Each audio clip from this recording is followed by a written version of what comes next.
Good morning. Welcome to the Foster Swift Sports Talk Podcast. I'm your host, Dave Russell, alongside my co-host, Tony Delamonte. Today, we're joined by two Michigan State basketball legends. First, Andre Hutson. Andre actually has been on the show before. I think you were on our second episode that we had. And I'd like to tell you that we're much more seasoned veterans at this point, but I won't lie to you. We're nice. So, we're glad to have you back, and I think most people know who Andre is. A starter on the 2000 national championship team, had a long career overseas playing professionally, and is a businessman in the area. Great to have you back, Andre. I appreciate having you. And we also have David Thomas along with us. David Thomas was also a member of the 2000 national championship team. He was also the captain of the 2000-2001 Final Four team. He also had a long professional career. I believe he played in Australia for several years, and then went on from there to play somewhere else too. Is that right? I was in Germany for a year, but primarily Australia. And then served as the director of basketball operations for the basketball team for, 8 years? Yeah. 1 year with Susie Merchant on the women's side and 6 years with Coach Izzo on the men's side. Well, great. Well, we're certainly looking forward to talking to you both, and we're going to talk a little bit about your sons. Both are very successful. We had Cam on with Andre last year when he had just made his commitment to St. Louis, and it's funny because I hadn't really heard of St. Louis prior to you coming on or hearing about his commitment. Right. The next thing I know, I'm the biggest Billikens fan ever when they're playing Michigan in the NCAA tournament. I had forgotten about that. I was going to give you some crap about that. I'm sure. Now's your time. Yeah, so, I mean, before we jump in, Dave, how was that experience like for Cam? Obviously, second round of the NCAA tournament. I take it he traveled and everything, and he unfortunately ran into a buzzsaw and a pretty good Wolverines team, my Wolverines. But, what was that experience like? Yeah, he enjoyed it a lot, man. It was pretty awesome for us. David, we took both our families up there and watched. Michigan State was playing in Buffalo that weekend, so we got a chance to watch a lot of NCAA basketball that weekend, which was pretty cool. Got a chance to hang out with Cam a little bit while he was out there, and he enjoyed it, man. It was such a, for them to make the tournament, for one, is a huge deal. You know what I mean? They're coming from the Atlantic 10 Conference. There's not a lot of they got an automatic bid, so they had a really, really good season and won their first NCAA tournament game, which was pretty awesome. I think we watched Michigan State that day at like 3. We got into Buffalo, and Cam didn't play till like 10 o'clock that night. You know what I mean? DT had his 5-year-old daughter out there falling asleep in the stands. It was a long night. It was a long day, but it was so much energy. And he got in against Georgia, right? Yeah, he got in. Did he get? I don't know. Yeah, he did get in a little bit. He got in a little bit that game, so he didn't play a ton this year in general. But just the experience of being down there, he had a hard lesson he learned that weekend dealing with the media. He had some questions that kind of went pretty viral. That's right. I remember about that Michigan game, and it was all fun. I mean, he called me the next day and was like, "Dad, I got to turn my Twitter off." I was like, "Yeah, it might be a good idea, man." Did the coach say anything to him? No, crazy enough, Coach never really said anything to him, man, which is funny. Yeah. But it's I'm sure he probably had some people in his back, was backing him that were kind of giving him heads up, like, hey, next time, and just giving him fatherly advice. I kind of told him myself and uncle advice, like, dude, you got to be careful when those cameras come to your face, man. You got to know what you're saying. So it was good. He learned his lesson, but he really had a good time. He had a great season, and he's happy to try to go back and do it again next year. Did he redshirt? No, he didn't redshirt. Okay. So he had we had expectations of him playing. You know what I mean? It just their team kind of got on a roll, and players were hot, and he just never really got his chance, to be honest. But coach has made us. We've had some conversations since the season's ended, and gave us a real good vote of confidence that he'll play a big role next year for the team. And I think he grew and learned a lot. The one benefit is the NCAA just established a new rule where you get 5 years no matter what. So. Whether he redshirted or not, he's still going to get another 4 years. Right, so it kind of worked out in his favor. And I should have mentioned in my introduction that you guys are brother-in-laws. I'm assuming a lot of people know that. But, I mean, you've had a lot of really cool experiences together playing in the national championship team, watching your kids come up and have great success. I mean, I'm assuming you're very close with each other. Yeah, we're brothers. Through basketball and through life. We married sisters, Tony and Morgan, that went to East Lansing, grew up in East Lansing. So, Dre and I, we're beyond just basketball brothers. We're actual brothers, and it's been pretty cool. Like you said, we went to Buffalo, and both our families got to see my nephew, his son Cam, actually playing an NCAA game for the tournament game for the first time. So such a cool experience seeing our boys and our kids grow up and experiencing these kind of things on that level, on that stage is awesome. Where we once were, so it's kind of surreal as well. I wonder if you're more nervous when it's your nephew or your son out there, or you're more nervous when it's you. For me, it's totally when it's not me. I can't control what goes on with my kid or my nephew, but with ourselves, we know we prepared, we're ready to go. But no, I'm way more nervous for my kids than I was ever for myself. Yeah, same here. I think that's probably across the board. We all want our kids to be successful and surpass our leaps and bounds. So I'm nervous when Cam and Kingston play, to be honest. And the boys won a state championship together at East Lansing, right? Yep. Yeah, last year. That was special. Yeah, that was very nerve-wracking, actually. I think I asked Andre this in our first interview. Are you sit back and are you a calm dad in the stands, or I guess what's the demeanor like? For me, I try to be. I start out like that, and then it just kicks in where I gotta blurt something out. Yelling at the refs? I feel that. Yeah. Well, the refs or the kids or the coaches, I just gotta let somebody know. He's pretty emotional. I'm not gonna lie. Hey, Andre, Much not more than everyone me. have that calm, cool Andre. I noticed that when Cam was here, both of you have that calm, cool. I was like, man, I really would love to have a little of that. And I thought I generally am. I'm Jamaican Canadian, so I'm laid back. I'm cool. I'm just, But when it comes to competition, I kind of get fired up.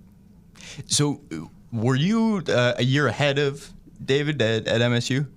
No, yeah, David came in a year before You me. came in. Did you give him any crap on his recruiting visits, or how'd that go? No, we showed him a good time. Yeah. We had a good recruiting trip. But no, I came in with Mateen and AJ the year before Andre came in. But when he came in, it kind of solidified our crew, and was that missing piece that we needed to get things done.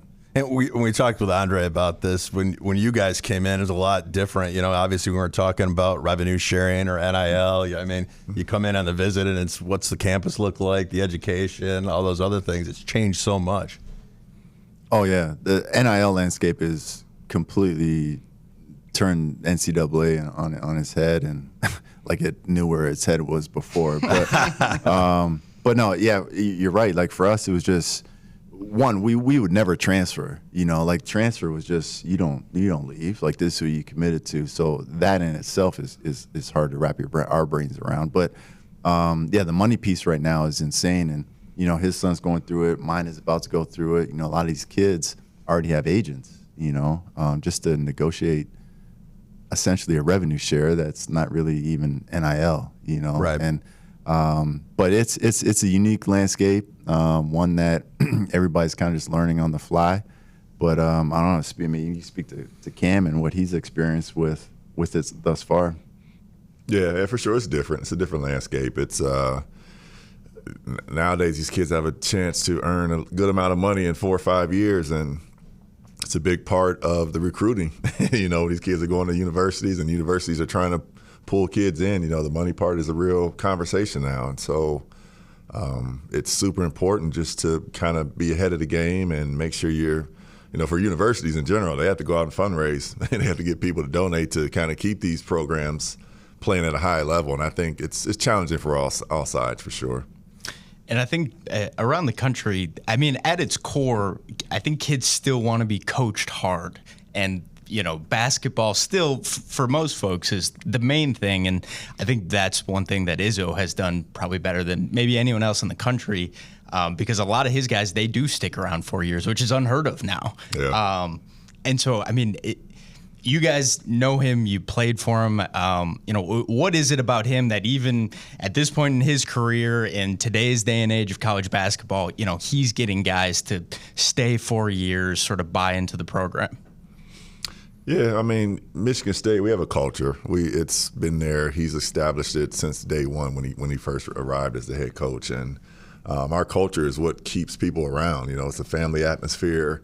Recruits see it when they come visit. We have a big alumni weekend. What's the alumni weekend we have in the fall that, The grind week. The grind week, and everybody comes in and we get our top recruits and they see it, from the ground up. Like this, it's a true family atmosphere. Coach Izzo, his staff, administrators here, they care about you. And I think it's very easy to see. Now, don't get me wrong. Michigan State has an NIL budget too. You know what I mean? So they have learned how to play along in the game as well too. But the culture is what keeps kids around here for sure. And David, as the director of basketball operations, you obviously worked closely with coaches. So how was that from being a player in the program to being on the staff? Yeah, I was going to mention that when Tony asked that last question. I've seen it on both sides. And when you talk about why there's so much loyalty to Michigan State, I've seen Coach making phone calls, working tirelessly to help a guy out who may be in trouble, who's graduated 10, 15, 20 years ago, and he is that guy. I've seen him make, just random phone calls to somebody in a hospital because he was asked to, and may not even know that person. So what you see is what you get from Coach Izzo. He is loyal to the core, and he'd lay down and die for you, right? And so that's unique in itself. There's not too many people in this country, let alone coaches, who will do that, especially in this day and age when everybody's chasing that almighty dollar. But I think working for him and playing for him, I saw both sides. And I don't know which one was more difficult to get through. That's what I was going to ask. I'm sure you've had a couple moments. Or are there any moments where you walked in, you're like, you got chewed out as a professional? One, and this week is probably a good week to bring it up. So camps are huge at Michigan State, and back in the day, we used to have a day camp, an overnight camp, and a team camp.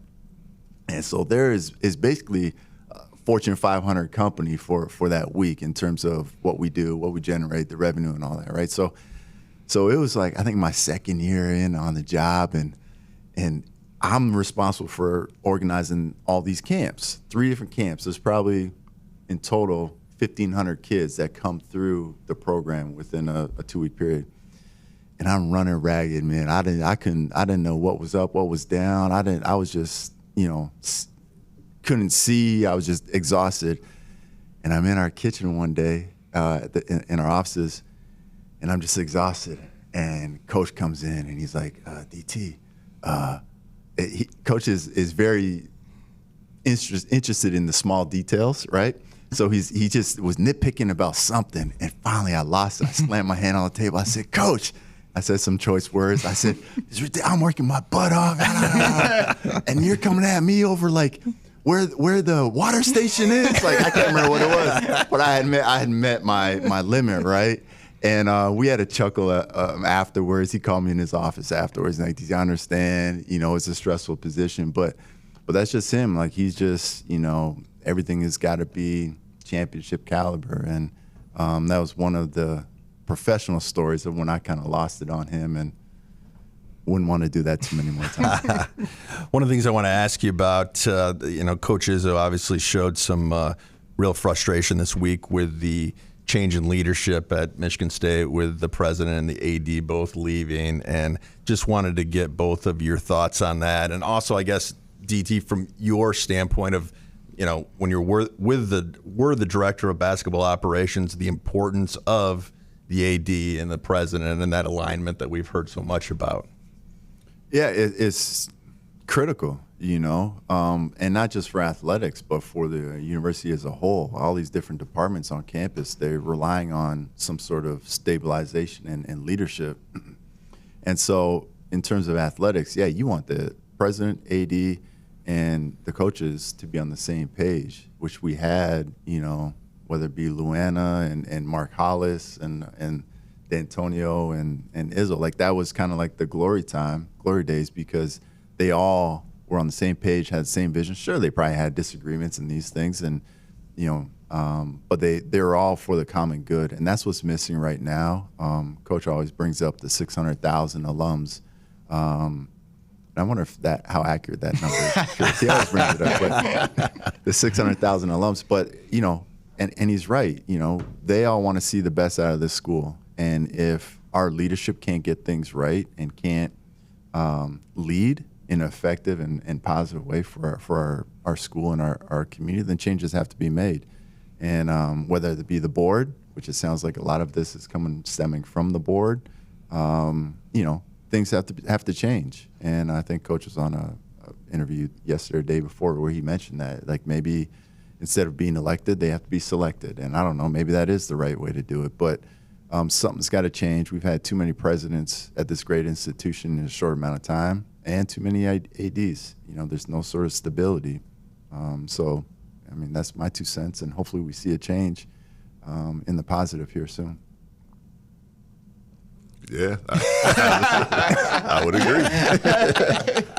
I would totally agree. I mean, the president and AD for sure. They're big pieces of our university, and I can speak more towards the athletic side. I mean, they lead that charge. You know what I mean? When it comes, we just talked about the NIL. They're key, so instrumental in fundraising and creating a vision of what our athletic department's going to look like. And I think most fans kind of get attached to the athletics, and so if your leadership is constantly changing, it's definitely putting things in a bit of a turmoil. But the one thing I will say, like, our brand is strong. Michigan State we have a strong brand. Like DT said, we have great alumni here. I don't think it's the end of the world. I think we just have to find the right people, and it's going to take some time. It's not our first challenge that we've had to experience here at Michigan State, unfortunately. But I do think we'll get through it, and we'll find the right people. It just sucks in the midst of it, Yeah. So we'll see. I feel like it's a difficult time with NIL and revenue share to find the right people, just because there's a whole nother component. You referenced the D'Antonio, Luana Simon, Mark Hollis days. Those, that there was great alignment during that time, and I thought Mark Hollis was a true visionary, and frankly, I think he would do a great job today. But those types of those people with that experience or that knowledge or that know-how, I don't think it's as easy to find that now because there's so many components. I mean, you're basically running a professional sports organization as an AD. Absolutely. Right. Absolutely. You need a GM, a vice president of operations type individual to run it. I think you're absolutely right on that. And that's for two sports when you have 10 plus other sports looking at you saying, hey, we're here too, right?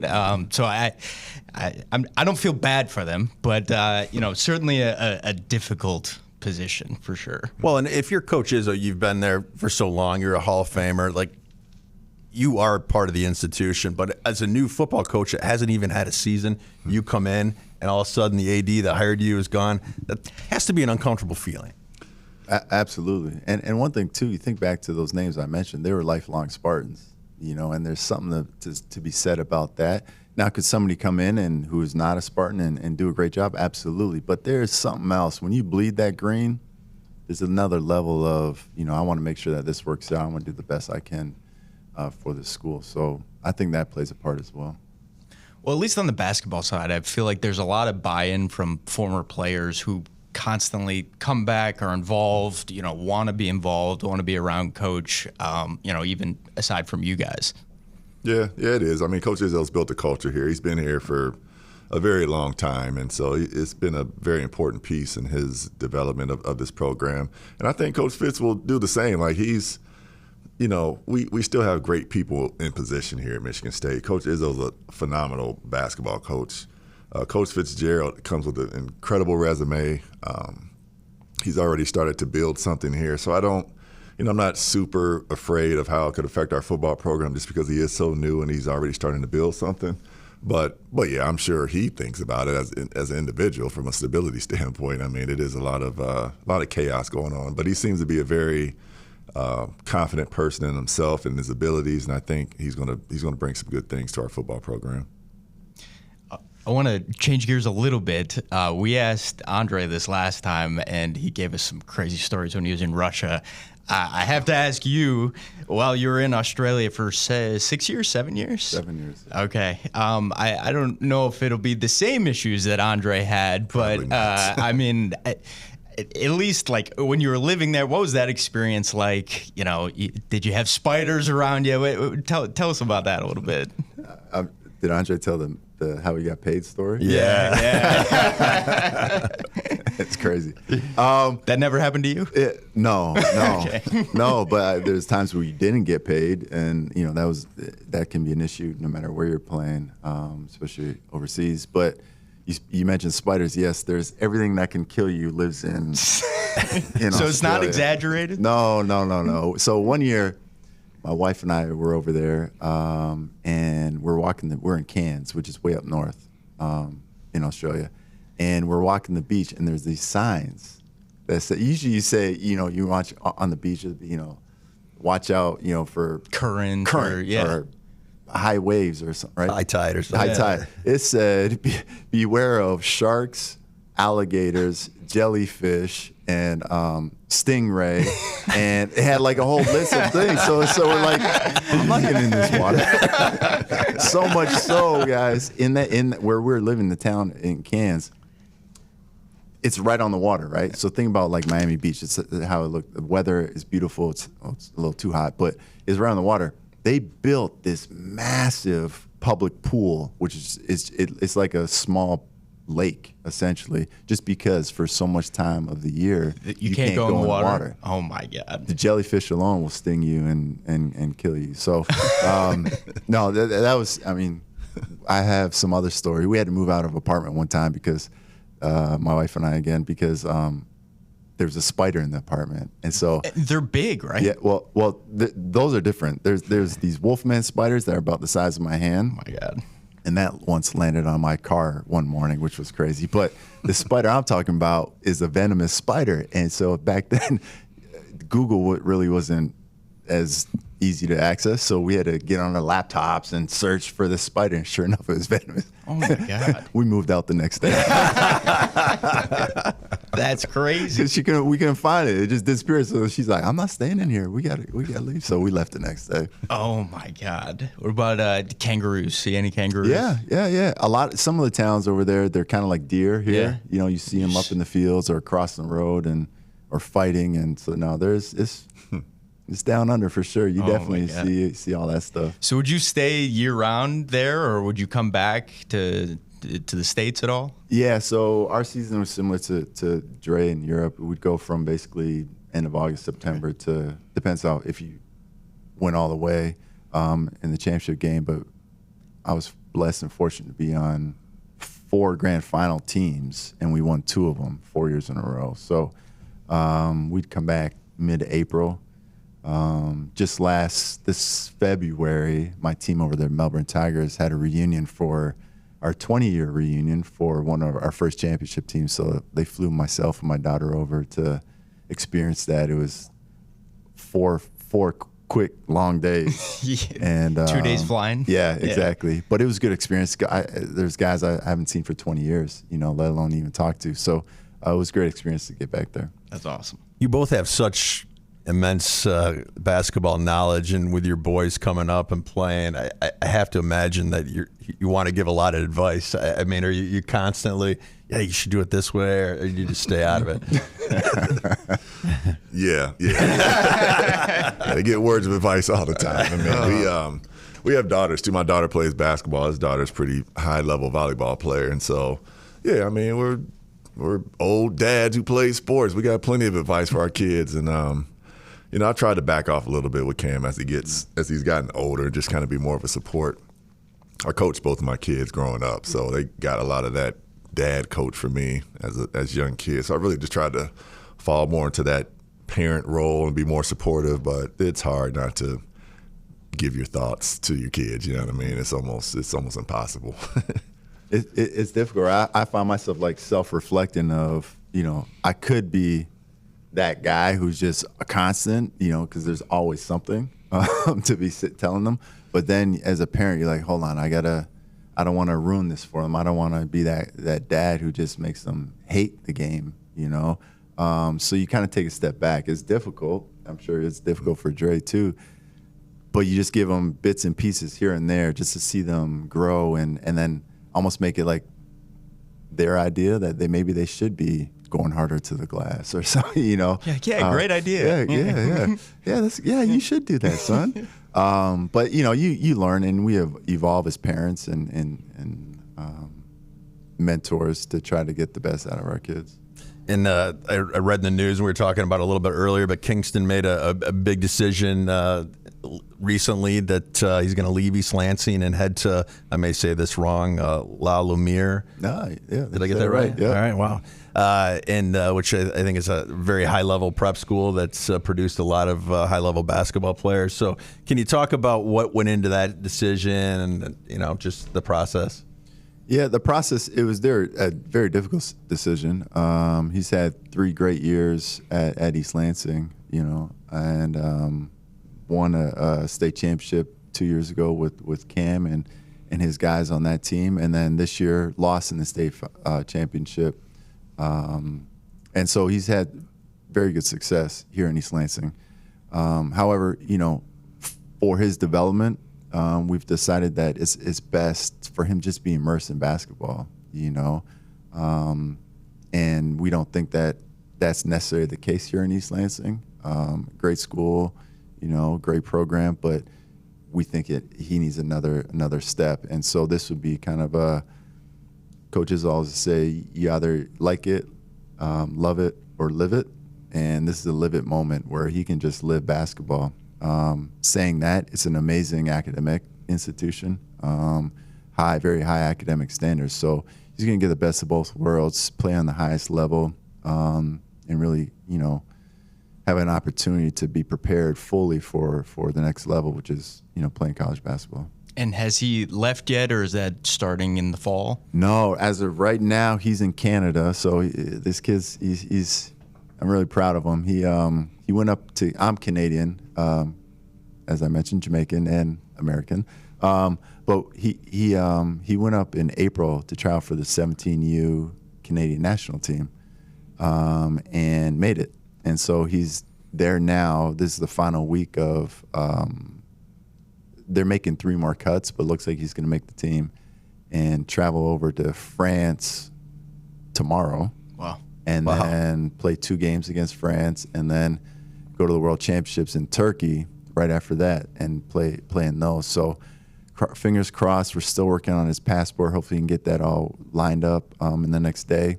But yeah, he's over there now playing with them, and really proud of him stepping into a situation where he didn't know anybody at all there, and has been a big part of that team. Well, congratulations to him. That's huge. Wow, that's very exciting. My daughter Abby plays lacrosse, and we had looked at potentially IMG during her junior year. And selfishly, she probably didn't go there because I didn't want to have her leave the house, you know what I mean, early before college, before she went to play. So, I mean, that's a big thing, him going there. I mean, that had to be a tough decision. Yeah, especially for my wife. She didn't want her baby leaving. There's some other schools. IMG, it's in Florida, so that's a trek to get down there. La Lumiere is 2 hours away. So we can go catch a game, come home, or stay the night. Easy to get to. Family can get to him. So, and he has opportunity. He has a vehicle, he has a car, so he can come home on the weekends when he has breaks and stuff quite easily. So that played a big factor. I would assume that part of that decision as well is he's going to be in the thick of recruiting, senior year. He's going to be playing against a lot of high-level players. I guess, are there more opportunities at some of these prep schools that, aren't afforded to the typical state high schools? And I guess, how did they sell you guys on that? Yeah, they didn't really have to sell us on it. Dre and I know through the AU, scene that this is one of the better prep schools out there. And they play it's the Nike Scholastic season. So they play against all the top prep schools in the country. And so if all the best players are on these teams, then obviously there's going to be coaches watching those games. So, I always tell him, every day is a job interview. You never know who's watching. Shoot, that's how I got recruited. Izzo wasn't even coming to watch me. He was going to watch somebody else, and he saw me. So I said, always play your best. Do your best at every moment, because you never know who's watching. So this is a great opportunity for him to get some exposure, be around some of the best coaches in the country on that level, and just prepare himself for the next. And I believe I read that he's received an offer from Michigan State. Is that right? Yeah, he has. Yeah, about a year, last August, he received that from coach. What's the typical timeline now? I mean, are folks committing senior year, middle of the season, before the season? I don't know I forget when Cam committed. Cam committed in the fall, and it's. I mean, it varies. Kids will start committing now. It's probably kind of the earlier time frame. You'll get a good amount committing, in the fall. They'll take visits, kind of narrow their choices down to schools, and then a lot will still wait until the spring. I think there was a number one player coming out going to be a freshman next year. He didn't commit to Kansas until like during the NBA playoffs or something. He did it. So it just depends. A lot of kids that go the prep route, it does extend their opportunity and time to get recruited because a lot of coaches are watching those games. Like David said, those prep schools are filled with top players in the country, as I'm sure your daughter would have seen with IMG. You're just playing against high-level competition. So I would say a lot of those kids do tend to commit a little bit later.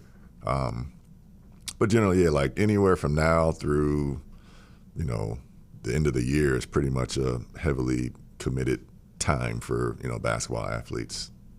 How early did you guys commit to Michigan State? Same. I think I took 3 visits in the fall. And so it was probably October-ish sometime when I committed to Michigan State. Michigan State kind of had me on hold because they were trying to get Shane Battier. And that, once he committed to Duke, it kind of opened up an avenue for me. So I don't think I could have committed any earlier to Michigan State anyway. But the timing just worked. A lot of times it's timing and patience and, luck. You know what I mean? That's how it was for me. For me, it was like I said. Coach was up in the gym watching somebody else who actually went to Kentucky, and I think I committed. I committed late. I committed in the summertime, so I think it was like July, August time. I can't remember. Yeah, it was so long. How's the recruiting process been? Different than your guys's? I'm sure there's money talks and those sort of things, but are the visits kind of similar to what you all experienced? Yeah, you guys haven't really done an official. No officials yet? Okay. Unofficials, but I would say it was pretty similar. Cam went to he only went to 2, St. Louis and Santa Clara, I believe. He had some other ones slated, but he felt comfortable with St. Louis. And yeah, it was a lot of what I remember. We went to a lot of fancy restaurants, and the team took him out. My wife and I, they put us in a nice hotel, and they stole him for the night. And we saw him in the morning, didn't ask any questions. Smart. Kind of one of those he was dragging. I'm like, all right, well, hope you had a good time, son. But yeah, a lot of similarities. Just trying to sell you on the campus, the university, the administrator. Met a lot of professors and saw the facilities and what this place can do for you type of speeches. So very similar in that sense. Money, the thing with NIL, you talked about it. It is a factor. It's discussed for sure when it's being negotiated. But once things are done, I really don't think it's a big topic for the kids. They do lock in on the season. They're focused in on what their responsibilities are because the money's set. They're guaranteed to get the money. It comes in monthly, and they don't get too caught up in that until it's time to renegotiate again, which is, once a year. Right. Is Cam involved in other third-party deals? No. So he doesn't have any outside NIL deals right now. He doesn't have an agent, which is kind of somewhat common. A good amount of kids are getting agents just to try to help in that area. For me, he just signed a new NIL with St. Louis, and it's a good amount where I just want him to focus on the game, get better. It's not about chasing the money. The money's great. It's a great opportunity to invest in yourself and learn how to utilize money. I'm talking to him about taxes and credit and all that type of stuff, but I really need him focusing on the game of basketball because that's what it's about when you're at the college level. It should be fun. It should be enjoying the college experience with your teammates and celebrating victories and dealing with the pain of getting chewed out by your coach after losses. That's what it's about. And I think he's enjoying that, at least for his first year. We'll tell the boys we'd like to have them both on here together. I think that would be a lot of fun. That would be sweet. Absolutely. Mm-hmm. So we want to talk too about Tee It Up for Hope, which is a golf outing that I think you both are involved in. Can you talk about that a little bit? Yeah. It's a great event coming up in September. It's actually for Child and Family Charities, which I'm the vice president of the board of here in Lansing, and we do so much great for our community in all aspects of taking care of human beings. And so the organization has had a golf outing in the past, but we're revitalizing it, bringing it back. Steve Fitch is the chair of our committee. I'm the co-chair of the golf committee, trying to bring it back and raise some funds, have some fun out there, and make this try to make this a premier event. It's September 22nd at Timber Ridge Golf Course. And Tell us the name one more time of the golf outing. Tee It Up for Hope. Tee It Up for Hope. Yep. And if someone wants to sign up or be a sponsor, where can they do that? Go to childandfamilycharities.org, the website, and you can find that. What we're looking for is sponsorships, and with that sponsorship, you get a foursome. And so that's kind of how we're modeling this. But it's going to be a great event. A lot of prizes. There's going to be some silent auction items, your typical event. But we really want to make it high class.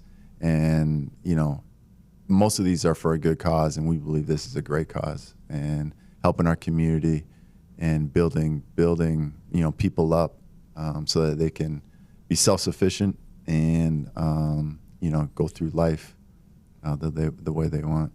Yeah, that's great. Everyone reach out. If you can donate, great. If you want to play, we'll put the link into our description as well. How's the golf game looking for you guys? Well, you've been talking to me. I'm still trying to get this guy out there. I know Andres is good. I know Andres is good. No, it's not actually.